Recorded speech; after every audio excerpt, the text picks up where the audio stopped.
Hello நண்பர்களே, உங்க எல்லாரையும் ஜோ டாக் சேனலுக்கு வரவேற்கிறேன். மகாபாரதத்தில் இன்று வரை ஒரு சர்ச்சைக்குரிய பாத்திரம் என்றால் அது திரௌபதிதான். காரணம், அக்காலத்தில் பல துணைவிகளை கொண்டு வாழ்ந்த மன்னர்கள் மத்தியில் இவள் மட்டும் எப்படி 5 கணவன்களை கொண்டிருந்தாள் என்பதே ஆகும். அதிலும் 5வரை மணந்தும் இவள் எப்படி அழியாத பத்தினியாய் சித்தரிக்கப்படுகிறாள் என்பதுதான் இன்றும் பலரின் கேள்விக்குறி. உண்மையில் அந்த கேள்வியை முதலில் கேட்டவரென்றால் அது திரௌபதியின் தந்தையான துருபத மன்னரே. ஆம், அவரே வியாச முனிவரிடம் அண்ணன் தம்பியர் 5 ஒரே கன்னியை பகிர்வது பாவம் ஆகாதா என கேள்வியை கேட்டார்.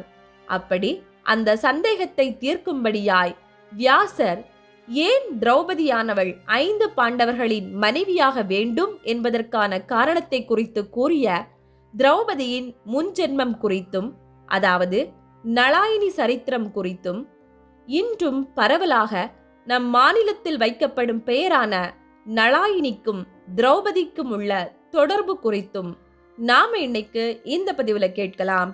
வாங்க வீடியோக்குள்ள போகலாம்.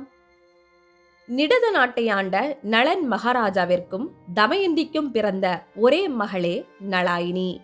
பிறந்த சமயம் அவள் ஜாதக பலன் பின்னாளில் இவள் இந்திரனை போன்ற கணவனை பெறுவாள் என கூறப்பட்டதால் இந்திரசேனை என பெயர் பெற்றாள். ஆனால் நாளடைவில் நளனின் மகள் நளாயினி என அனைவராலும் அழைக்கப்பட்டு அன்பிலும் பண்பிலும் வீரத்திலும் சிறந்து விளங்கினாள்.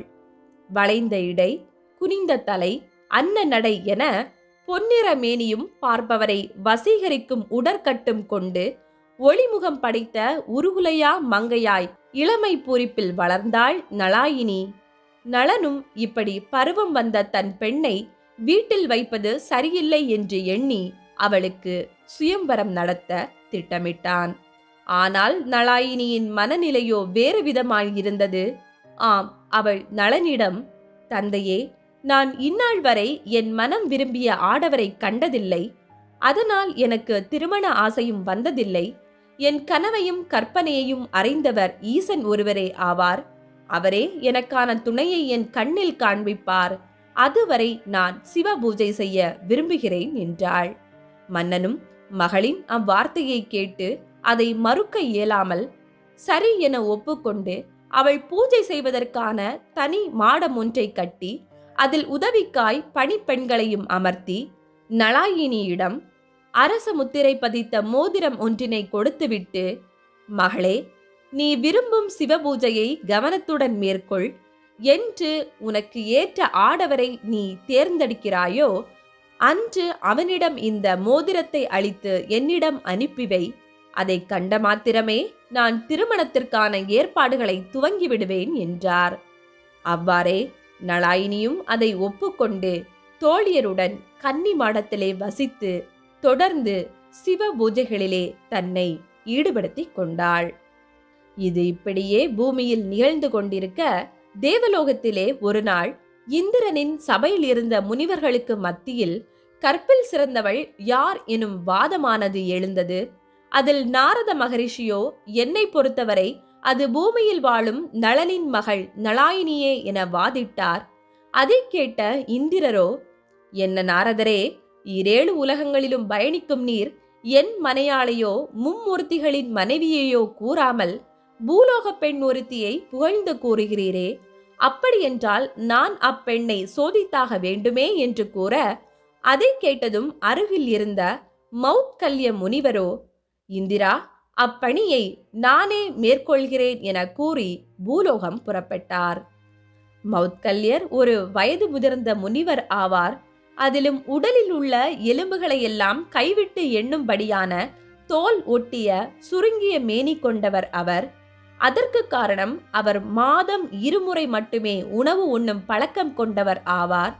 அப்படிப்பட்ட அவரே அன்று நளாயினியை சோதிக்கும் பொருட்டு, இவள் என் இந்த முதுமையை கண்டால் என்னை மனம் புரிய மாட்டாள். ஆகவே நாம் நம் உருவத்தை மாற்றியாக வேண்டும் என முடிவெடுத்து வேண்டுமென்றே தன் வயோதிகத்தை மாற்றும்படியாய் மன்மதனிடமிருந்து அவன் தோற்றத்தையும் குபேரரிடமிருந்து பட்டாடைகளையும் அணிகலன்களையும் கடனாய் பெற்று அணிந்து கொண்டு கூடவே இந்திரனின் குதிரையையும் வாங்கிக் கொண்டு நிடத நாட்டில் நளாயினியின் கன்னி மாடத்திற்கு வருகை புரிந்தார். நளாயினியும் அந்த அழகனை சந்தித்தாள். கண்டதும் அவன் மேல் காதல் கொண்டாள். ஈசரின் சித்தத்தாலே இது நடந்தது என்று எண்ணிய அவளும் தந்தை கொடுத்த மோதிரத்தை கையில் கொடுத்து மன்னனை போய் சந்திக்குமாறு அவனிடம் கூறினாள். அவ்வாறே அந்த அழகனாகிய முதிய முனிவரும் அவ்விடத்தை விட்டு அகன்றதும் தன் பழைய நிஜ முதிய உருவம் எடுத்து நளன் மன்னனை சந்தித்து, மன்னா, எனக்கு உன் மகளை திருமணம் செய்து கொடு என்றான். ஆனால் நளனோ, முனிவரே, இளம் வயது வாலிபர்கள் பலர் கண்டும் ஒருவரையும் விரும்பாத என் மகள் உம்மை மனம் புரிய ஒப்புக்கொள்ள மாட்டாள் என்றார். ஆனால் அப்படி அவன் கூறியதுமே மௌத்கல்யர் சட்டென நளாயினி அளித்த மோதிரத்தை காண்பித்து, இப்போது சம்மதமா என்றார். நளனும் அதை கண்டதும் திடுக்கிட்டான். இருந்தும் மோதிரம் அவன் கையில் இருப்பதைக் கண்டு, மகளுக்கு இந்த கிழவனைத்தான் பிடித்திருக்கிறது போலும் என்று எண்ணிய அவன் உடனடியாக திருமண ஏற்பாடுகளை ஆரம்பித்தான். நளாயினியும் மணநாள் வரை மறுமுறை தன் மணாளனை கண்ணில் காணவில்லை. மணமேடை ஏறிய பின்னே அங்கு ஒரு முதியவன் மணமகனாய் அமர்ந்திருப்பதை கண்டாள். அதிர்ந்து போன அவள் நளனிடம், தந்தையே, யார் இவர் என கேட்க, நளனோ, மகளே, இவர்தானே நீ கொடுத்ததாய் மோதிரத்தை கொண்டு வந்தவர் என கூற, அப்போதே நளாயினி ஏதோ சூழ்ச்சி நடந்துள்ளது என்பதை அறிந்து கொண்டாள்.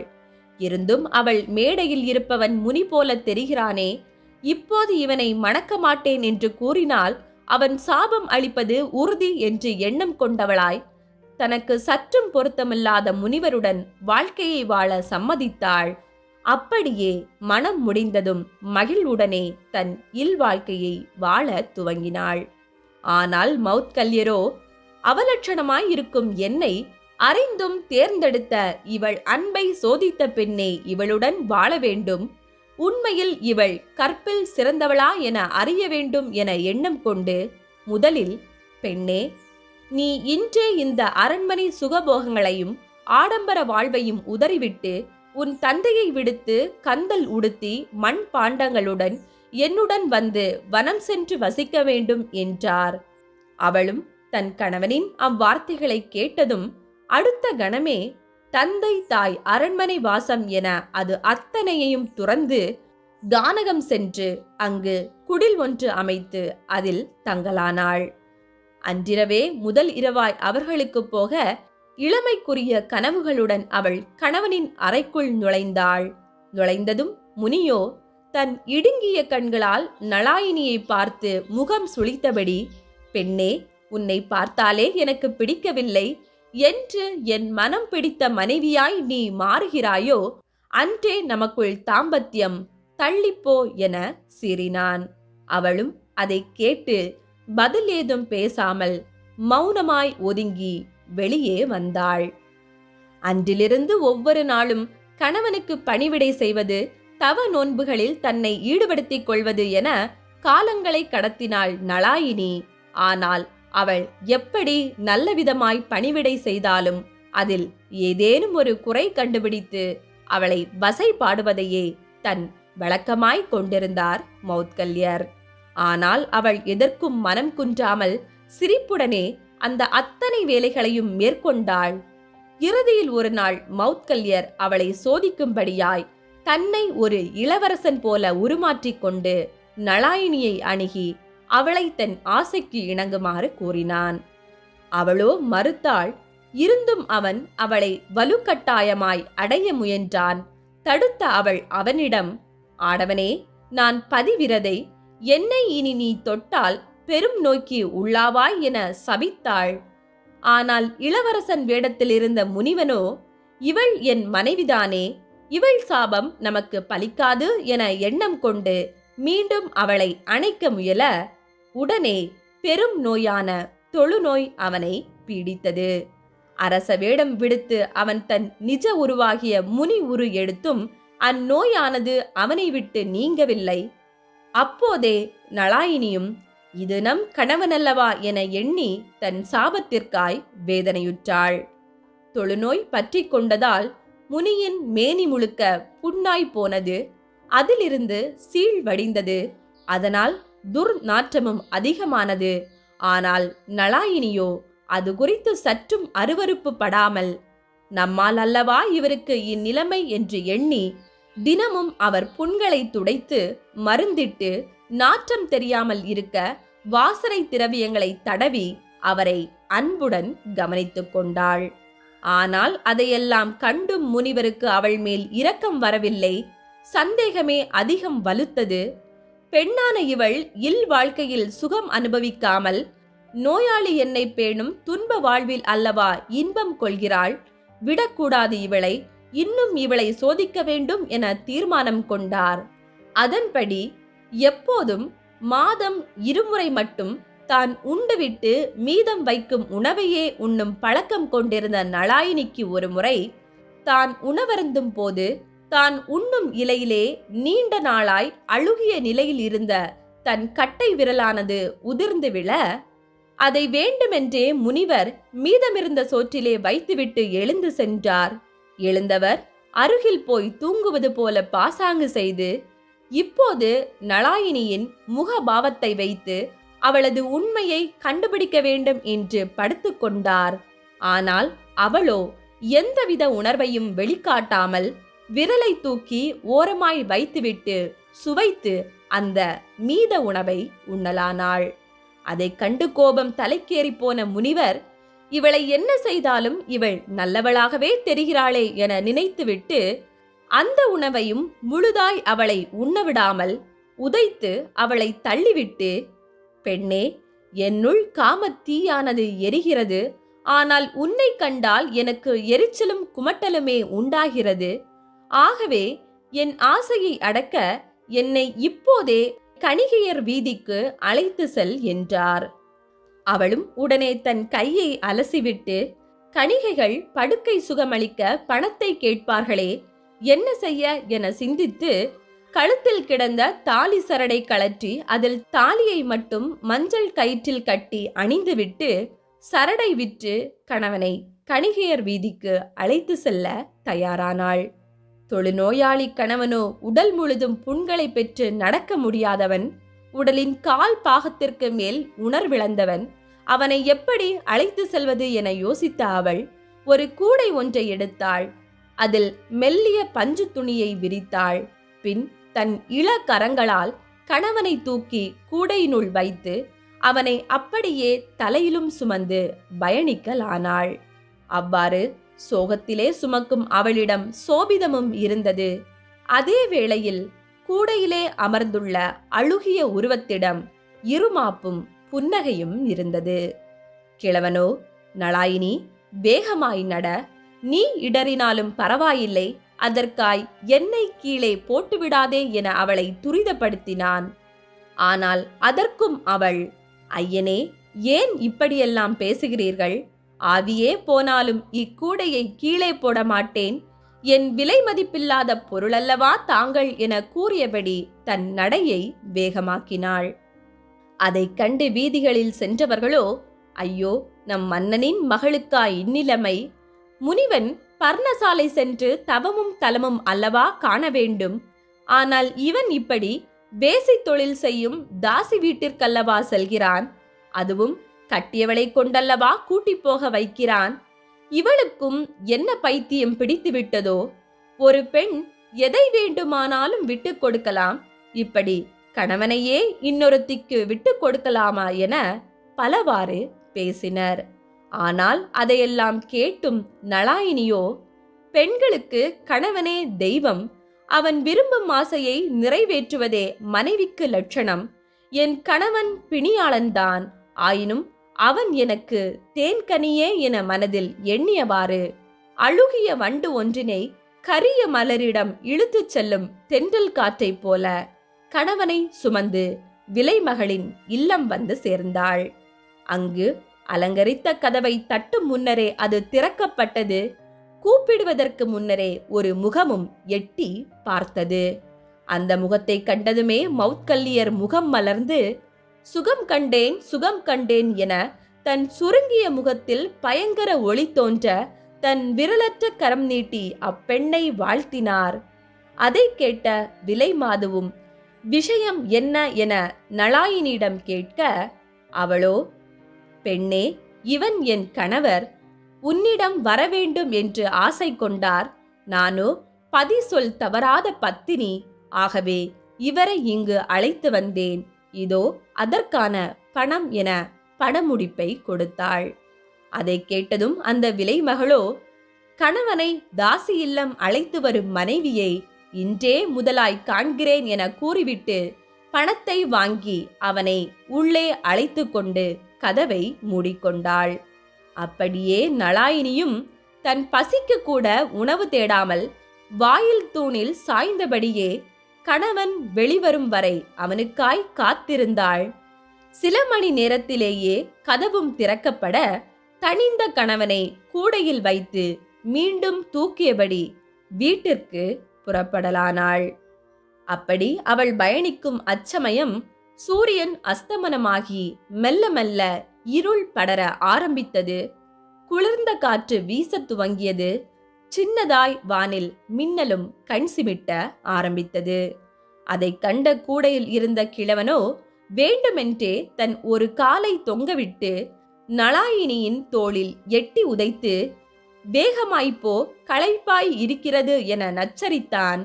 அவளும் உலர்ந்த தரையில் மழைநீர் பட்டால் நடப்பது கடினம் என எண்ணி உலகையே மறந்து போய் மறுமழை வருவதற்குள் வீடு செல்ல வேண்டும் என ஓட்டமும் நடையுமாய் விரைந்தாள்.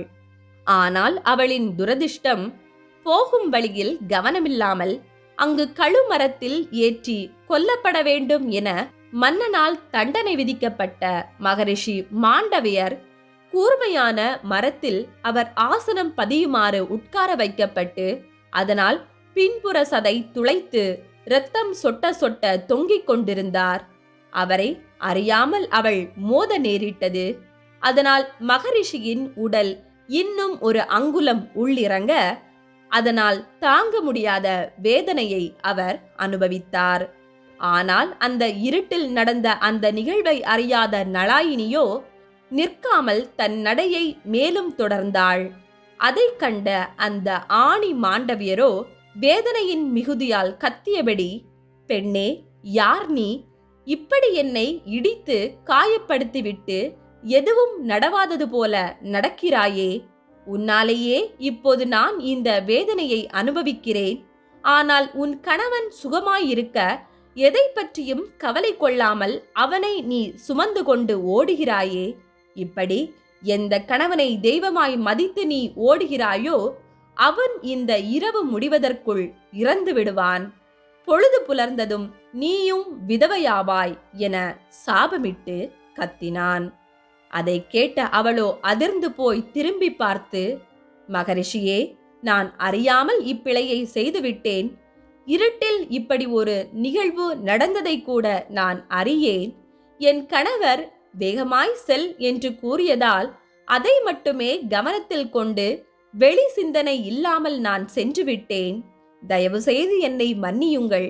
இதற்கு ஒரு பாவமும் அறியாத என் கணவரை தாம் சபிப்பது நியாயமல்ல.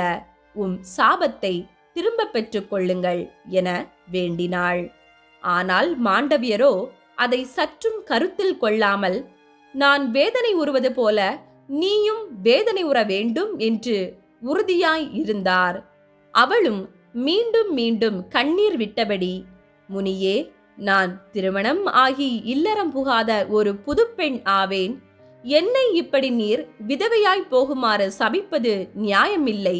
என்னை மன்னித்துவிடும் என மேலும் மேலும் உருகினாள். ஆனால் அதை கேட்டும் மாண்டவியர் சாபத்தை திரும்ப வாங்கிக் கொள்ள விருப்பம் இல்லாதவராய் கண் மூடி மௌனம் சாதித்தார். இதனால் நளாயினிக்கு கோபம் வந்தது. அவள் முனிவரிடம், முனிவரே, இரவு முடிவதற்குள் தானே என் கணவர் இறப்பார். நாளை சூரியன் உதித்தால்தானே இரவும் முடியும். ஆகவே இந்த இரவே முடியக்கூடாது என்று கூறிவிட்டு அவள் வானை நோக்கி, சூரியனே, திருமண வாழ்வை துவங்காத கன்னியான நான் இதுகாலம் வரை பத்தினியாய் இருந்தது உண்மையானால் நாளை நீ உதிக்கக்கூடாது. கடவனை இழந்து கைம்பெண்ணாக கடவாய் என முனிவர் இட்ட இந்த சாபமும் பலிக்கக்கூடாது என்று கூவினாள். அப்படி அவள் உரைத்த அந்த சாபத்தை கேட்ட அந்த நொடி உலகமே தன் இயக்கத்தை நிறுத்தியது. காற்றும் மரமும் ஸ்தம்பித்து போனது. ஆனால் அதையெல்லாம் கண்டும் நளாயினி ஏதும் நடவாதது போல கணவனை சுமந்தபடி நடக்க ஆரம்பித்து வீடு வந்தும் சேர்ந்தாள். வந்தவள் வழக்கம் போல் அவன் புண்களை சுத்தப்படுத்தி உடல் முழுக்க வாசனை திரவியங்களை தடவி புல் மெத்தையில் அவனை படுக்க வைத்து உறங்கும் வரை கால் அழுத்தி பிடித்து பணிவிடையும் புரிந்தாள். அப்படியே அவள் இட்ட சாபத்தின்படியே இரவும் நீண்டு கொண்டே சென்றது. சூரியனும் உதிக்கவில்லை. அதனால் உலகமே ஸ்தம்பித்தது. அதை உணர்ந்த தேவர்களும் இந்திரனும் விரைந்து சென்று சூரியனை அணுகி அதனிடம் மீண்டும் உதிக்கும்படியாய் வேண்ட, ஆதவனோ, என்னை மன்னியுங்கள், பத்தினி பெண் நளாயினியின் வார்த்தைகளை என்னால் மீற முடியாது. நீங்கள் வேண்டுமென்றால் நளாயினியிடம் சென்று அதற்கான தேர்வை நாடுங்கள் என்று கூறினான். அவ்வாறே 30 முக்கோடி தேவர்களும் இந்திரனும் நளாயினியின் இல்லம் சென்று சூரியனை உதிக்கச் செய்யுமாறு பணிந்தனர். ஆனால் அவளோ, நீங்கள் எல்லாரும் மாண்டவியரிடம் சென்று அவர் எனக்கு அளித்த சாபத்தை திரும்ப பெறுமாறு கூறுங்கள், நான் சூரியனை உதிக்கச் செய்கிறேன் என்றாள். அவ்வாறே தேவர்கள் அனைவரும் மாண்டவிய முனிவரிடம் சென்று அதை குறித்து கூற, முனிவரும் தேவர்களே வந்து கோரும் அளவிற்கு இப்படிப்பட்ட பத்தினி பெண்ணா அவள் என எண்ணிக்கொண்டு தன் சாபத்தை திரும்ப பெற்றார். அதன் பின்னரே நளாயினியும் சூரியனை திரும்ப உதிக்கச் செய்யுமாறு கூறினாள். இப்படியாய் இந்நிகழ்விற்கு பின்னரே அவள் கணவரான மௌத்கல்ய முனி நளாயினியை நம்ப துவங்கினார். நாரதர் கூறியவாறு இவளே உண்மையில் கற்பில் சிறந்தவள் என கூறிக்கொண்ட அவர் அதன் பின்னரே அவர் தன் தவ வலிமையால் தன் பெரும் நோயான தொழுநோயை அகற்றி முதுமையை மறையச் செய்து இளம் வாலிபனாய் மாறி நளாயினியுடன் தன் இல் வாழ்க்கையை மேற்கொண்டார். அவர் மலையானால் இவள் அவர் மீது ஓடும் நதியாய் மாறினாள். அவர் காற்றானால் இவள் அதில் விரையும் நறுமணம் ஆகினாள். இப்படியே 2000 வருடங்கள் இருவரும் இனிமையாய் இல்லறம் நடத்தி வர, இறுதியில் முனிவர் தன் சிற்றின்ப வாழ்க்கையில் சோர்வடைந்து தான் இனி கடுமையான தவ வாழ்வு மேற்கொள்ளப் போவதாய் அவளிடம் கூறினார். ஆனால் அவளோ, என் வாழ்வில் இன்பத்தை நான் இன்னும் முழுதாய் அனுபவிக்கவில்லை. ஆகவே ஐயனே, என்னை விட்டு பிரியாதீர் என கெஞ்சினாள். இருந்தும் முனிவர் எனக்கு தவத்துறவே வேண்டும் என பிடிவாதம் கொண்டு அவளிடம், நீ வேண்டுமெனில் சிவபெருமானை நோக்கி வழிபாடு செய்து உன் அடுத்த ஜென்மத்திலாவது உனக்கு நல்ல கணவர் கிடைக்க அவரிடம் கேள் என்று கூறிவிட்டு அவளை விட்டு நோன்புகள் நூற்க பிரிந்து சென்றார். இதனால் மனம் உடைந்து போன நளாயினியும் கைலை சென்று சிவபெருமானை நினைத்து கண்ணீருடன் பஞ்சாட்சர மந்திரம் கூறி தவசிக்க ஆரம்பித்தாள். இப்படி அவளின் அந்த நீண்ட கால தவத்திற்கு பின் இறுதியில் ஒரு நாள் சிவபெருமானும் அவள் முன் தோன்ற, அவரை திடீரென கண்ட பதற்றத்திலே நளாயினி பதிதேகி பதிதேகி என ஐமுறை கூறலானாள். பதிதேகி என்றால் எனக்கு நல்ல கணவர் வேண்டும் என்பது பொருள் ஆகும். அவ்வாறே அவளின் அந்த வேண்டுதலை கேட்டதும் சிவபெருமானும், பெண்ணே, உன் அடுத்த பிறவியில் நீ 5 கணவர்களை அடைவாய் என்றார். ஆனால் அதை கேட்டதும் நளாயினியோ, சங்கரனே, அனைத்து அறமும் அறிந்த ஒரு கணவனையே நான் பெற விரும்புகிறேன் என்றாள். அதற்கு அவரோ, மங்கையே, நீ 5 முறை என்னிடம் எனக்கு கணவரை கொடு என வேண்டிக் கொண்டாய். நீ கேட்டவையே உனக்கு கிடைக்கப்பெறும். அது உன் அடுத்த ஜென்மத்திலே பலிக்கும் என்று கூறி மறைந்து சென்றார். அவ்வாறே அந்த களங்கமற்ற பெண் நளாயினியே தன் மறுபிறப்பில் துருபத மன்னன் வளர்த்த வேள்வி தீயில் தோன்றி திரௌபதியாய் அவதரித்தாள். அவள் பெற்ற வரத்தின்படியே அப்பிறப்பில் பஞ்ச பாண்டவர்கள் எனும் 5 கணவனாய் பெற்றாள். இதுவே மகாபாரத நூலின் ஆதி பருவம் பகுதியில் வியாச முனிவரால் தெரிவிக்கப்படும் திரௌபதியின் முன்ஜென்ம கதையாகும். ஓகே நண்பர்களே, நாம இன்னைக்கு இந்த பதிவுல திரௌபதியின் முன்ஜென்ம கதை குறித்தான நளாயினி சரித்திரம் பற்றி கேட்டோம். இந்த வீடியோ உங்களுக்கு பிடிச்சிருந்தனா லைக் பண்ணுங்க. மறக்காம ஜோ டாக் சேனலுக்கு சப்ஸ்கிரைப் பண்ணுங்க. நன்றி.